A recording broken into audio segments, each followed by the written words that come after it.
Hola, bienvenido a este curso de origami. En este vídeo vamos a ver tres cosas fundamentalmente: un apunte histórico sobre el origami, los tipos de origami según varios criterios y mi opinión personal sobre qué tipo de origami me parece más relevante a la hora del desarrollo creativo. Lo primero de todo, ¿qué significa origami? La palabra japonesa origami significa ori y gami. Ori, que es doblar, y gami, que significa papel.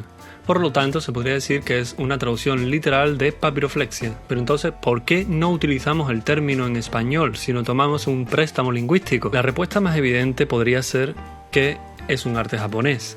Pero, ¿qué tanto es así? Resulta que los orígenes del origami son poco claros. Hay varias teorías que datan el principio del origami en China hace más de 2000 años, donde es conocido como Zhe-Ji. Se dice también que los monjes en el siglo VI llevaron el arte del pliegue a Japón. No sé qué tanto sea cierto esto. De lo que he encontrado es que el primer documento que cita el origami como figuras hechas en papel en Japón data de 1680. Se trata de un breve poema que cita dos mariposas de papel. Y sin embargo, ya en 1498, o sea, casi 200 años antes, hay una referencia europea sobre los barcos de papel, en una edición francesa del Tractatus Sphaeria Mundi de Johannes Sacrobosco. Todo parece indicar que el arte de papeles se desarrolló de manera paralela en Europa y en Extremo Oriente, aunque con muchas diferencias, como la función ceremonial o el tipo de pliegue angulación que hacían. Las técnicas tradicionales europeas llegaron a Japón en la segunda mitad del siglo XIX, a partir de la importación de un modelo educativo de Friedrich Froebel, que incluía en sus proyectos de jardines de infancia una versión pedagógica de la papiroflexia. La verdad es que las técnicas y las figuras tradicionales llegaron al siglo XX casi como un legado anónimo, pero, como casi todo en ese siglo, pues se puso en valor la autoría. Ha puesto en valor la autoría de los diseños y de las técnicas. Por eso, de los origamistas más famosos son casi todos del siglo XX. Uno de los más importantes quizás sea Akira Yoshizawa, que trató de transformar lo que venía siendo un pasatiempo en un arte, con distintas aportaciones que ya veremos en otros vídeos. Y entonces ya en los años 50 empezó el reconocimiento mundial de Japón en el ámbito de la papiroflexia. En específico, Lilian Oppenheimer introdujo el término origami en los círculos de habla inglesa. Mi hipótesis es que después de la guerra, lo exótico era un valor añadido. Se le generaba todo un sentido estético por la mera idea de que era una cosa que venía de fuera, que venía de Japón. En general, el gusto por lo oriental y en concreto por lo japonés es un fenómeno que ha venido estando de moda desde los años 50, una nueva estética japonesa que se ha intentado vender en Occidente, a Estados Unidos y a Europa, básicamente. Oppenheimer más tarde sería una de las cofundadoras de la asociación más grande de papiroflexia en Estados Unidos, la entonces Non-Profit Friends of the Origami Center of New York, hoy Origami USA. Debo remarcar que yo no soy un especialista en historia sobre el origami. Les voy a dejar aquí abajo algunas de las fuentes con las que yo me he instruido y que creo que os pueden aportar muchísimos otros datos.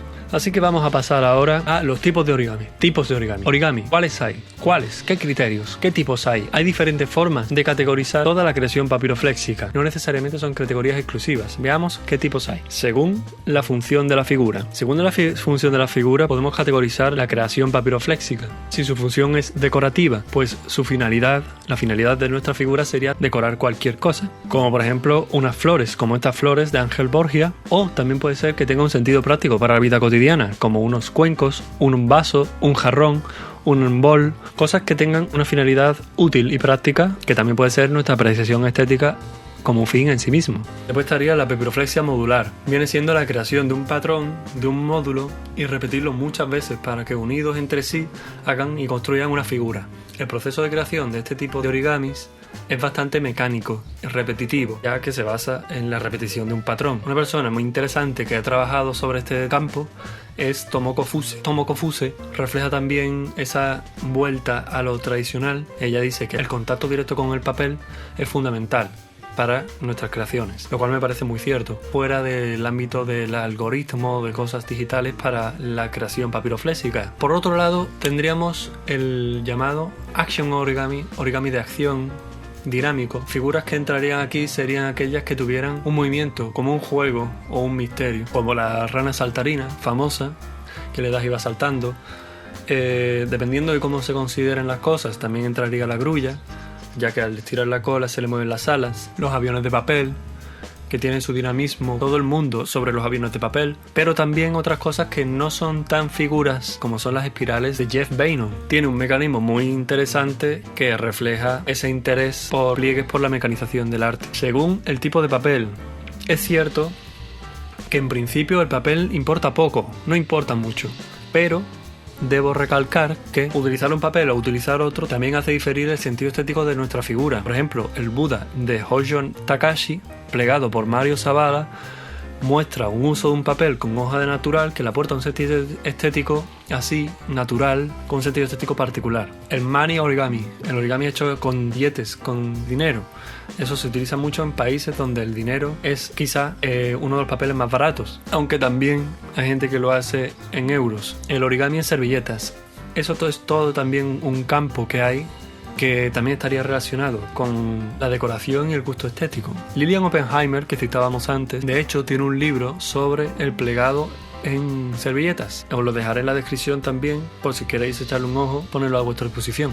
Y dentro del abanico que es el origami en servilletas, yo destacaría el hecho en servilletas desechables que nos encontramos en los bares, al menos en España, ya que me parece que las cualidades de este papel tan fino le dan también un sentido estético particular. Modelos como este de Ekid, Spanish Wax Napkin Origami o flamenco, o sea, bailarinas de flamenco, digamos. Como ven, tiene un sentido estético particular, así también un poco sucio, porque bueno, son servilletas desechables, pero son muy interesantes. Según la dimensión de la figura también podemos categorizar la creación papirofléxica. En primer lugar, podríamos distinguir entre plano y volumen, ya que ciertos pliegues nos van a hacer generar espacios tridimensionales y si se respetan como tales, generan figuras en 3 dimensiones. Por otro lado, podríamos distinguir entre unilateral y de modelo completo. Hay figuras que están hechas únicamente para ser vistas desde un solo punto de vista, como pueden ser las máscaras de Stefan Weber. Y por otro lado estarían figuras de modelo completo, que están hechas para ser visualizadas en las 3 dimensiones, para verlas desde cualquier punto de vista. Este sería el caso, por ejemplo, de las figuras de Erich Heuser, que son muy interesantes, o el Link de Marcos Nava, que también nos enseña una figura de formato completo, o simplemente una pajarita, está hecha también para verla en cualquier sentido, o una grulla. Claro, estos tipos de representaciones son más físicas. Hay otro tipo de representaciones, de la cual también se podría categorizar un poco más abstracta, cuál es según la finalidad de representación. Esto juega ya con la finalidad y la intencionalidad del autor. Básicamente diría yo que hay 2 tipos, o representación figurativa o ensayo abstracto. Dentro de la representación figurativa podríamos encontrar 2 vertientes, que básicamente sería un poco más realista o expresionista.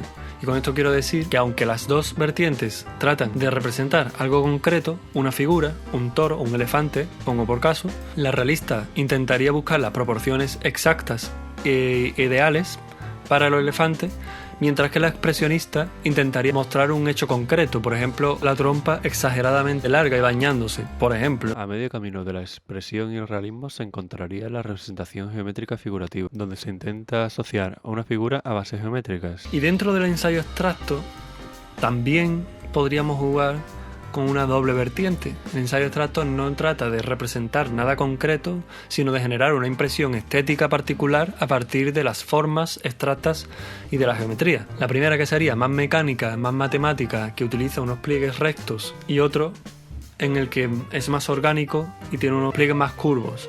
Esto realmente también sirve para definir también los tipos de pliegues. Eso ya lo dejo para el siguiente vídeo. En este caso, claro, Jaroslav Teherov de Corrugation nos muestra un claro ejemplo sobre un ensayo abstracto, mecánico, utilizado con pliegues rectos que generan una expansión y una comprensión fundamental para el estudio de las formas etéreas y del funcionamiento de los pliegues. Dentro de los ensayos abstractos mecánicos, yo definiría una subcategoría que sería teselados. Los teselados intentan jugar con las texturas visuales e intentan generar en superficies planas o incluso un poco curvas, una textura o dobleces que cubra toda la superficie. Claro, todo esto son tipos ideales. Las figuras se mueven siempre en un continuo sobre estas categorías, no son etiquetas estancas. Las máscaras de Joel Cooper, por ejemplo, están hechas sobre la cualidad del teselado, pero refleja una cosa figurativa, un híbrido original y complejo sobre la figuración y la abstracción. También podríamos clasificar los origamis según su estructura formal. Existe la idea de creer que una figura, porque es más compleja, es mejor. Y esto radica en el asombro por la complejidad técnica. Y esa visión se ha venido extendiendo de unas décadas acá y ha dividido el quehacer papirofléxico en dos grandes grupos. Uno, las complejas, las interesantes, las que hay que hacer, y las otras, las simples, las pasatiempo. Para mí esto es un modelo más, un ejemplo más de esa reconfiguración burguesa de la tradición. En el origami también tecnifican una tradición para ser el canon de verdad. Tendríamos origami tradicional pasatiempo versus origami como arte, de lo cual Akira Yoshihawa, que ya veríamos antes, tendría un rol fundamental en esta comprensión. Y eso no sería nada en comparación al uso contemporáneo de los algoritmos aplicados al origami, lo cual lo tecnifica ya exponencialmente. Por eso existirían tres tipos según la estructura formal, según las bases, que serían una, los origamis que no utilizan ninguna base en particular, otras que utilizan bases simples, conocidas y tradicionales, y otra que utilizan bases complejas, ya sean generadas por algoritmos o desarrollo de bases complejas, complejizadas y mixtas. Por decir uno que ha roto con respecto a la tradición, Satoshi Kamiya, uno de los grandes origamistas de esta categoría. Por ejemplo, Ryujin 3, el dragón famoso y escamoso, marcó un hito en la complejidad papirofléxica. Y lo que decía antes, la complejidad ha sido acrecentada gracias a los algoritmos a unos extremos completamente rocambolescos. Hay figuras complejísimas, nos puede tardar meses hacerlas. Para obtener una figura que al final es un dragón, desde mi opinión personal, creo que sería mucho más sencillo e interesante utilizando otras técnicas artísticas, que para eso están otras técnicas artísticas, como el tallado en madera. Se podría hacer un dragón con una estética papirofléxica, tallado en madera, pero añadiendo, gracias a la madera, tanto rigidez como un plus de expresividad. De todas formas, si estás interesado en esta figura, te dejo en la descripción un enlace por si quieres hacerlo en unas 15 horitas, lo puedes tener, puedes hacerlo. Yo te invito a que lo hagas. Cabe resaltar otra cosa, y es que el hecho que una figura, un elefante, por ejemplo, puede ser hecho de miles de maneras diferentes y todas pueden ser correctas. Entonces, ¿con qué criterio juzgo yo personalmente, opinión mía, cómo juzgar una figura? Pues bueno, evidentemente hay un valor del sentido estético que me genere esa figura a la hora de verla, pero creo que la calidad de una figura no se determina por su complejidad, aunque ya digo que ese sentimiento estético puede estar también basado en la complejidad de una figura, pero en general no por la complejidad o el número de pliegues, sino básicamente por la proporción, por la expresividad, la elegancia del pliegue y la representación visual. Esas serían las cuatro grandes categorías que yo manejo a la hora de juzgar una figura. Y evidentemente siempre la elegancia de utilizar un papel, un único papel. Empezamos, la proporción.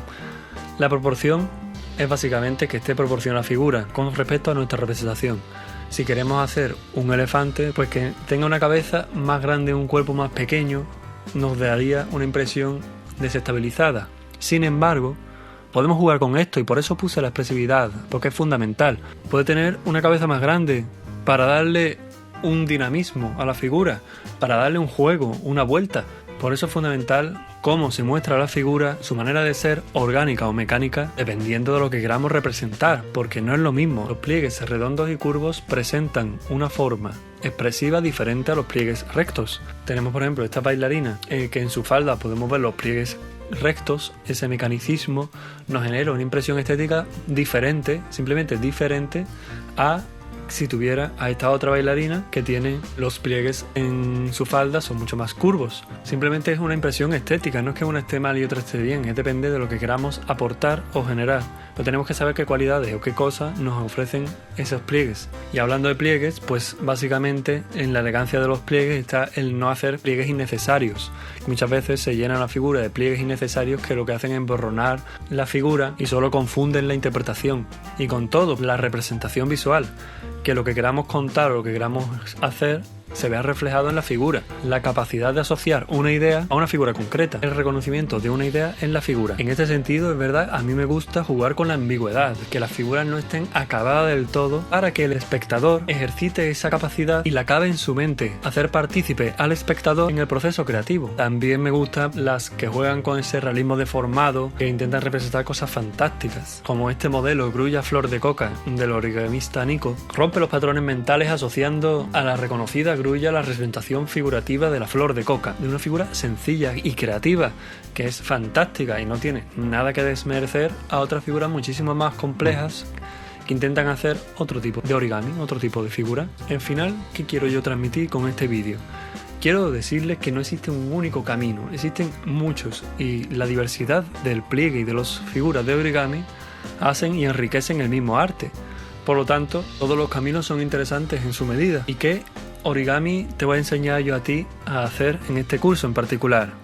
Claro, tenemos que tener en cuenta que este curso es para el desarrollo creativo, por lo tanto, el origami modular lo descarto de base, porque esa repetición mecánica de generar patrones, un patrón tras otro, no me parece interesante para este curso, se me haría muy repetitivo una acción repetida 1000 veces. Este curso te va a enseñar a utilizar las técnicas básicas y algunas complejas para generar tus propias figuras, siempre de una manera creativa, con un único papel, y dejar otras técnicas que vienen del papercraft, de los recortables, de recortar y pegar, utilizando técnicas secas y húmedas, tanto de representación figurativa como de arte abstracto. Te va a enseñar también figuras que se ven por un lado, figuras que se ven por 2 o 3. Veremos todo poco a poco, como llevo diciendo 3 vídeos ya.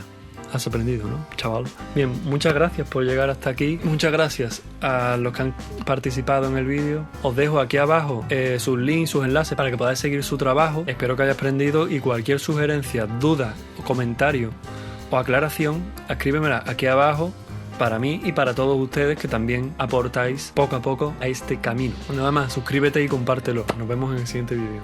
Y los pliegues son lo más fundamental de cualquier figura, entonces eso es lo que veremos en el siguiente vídeo. Gracias.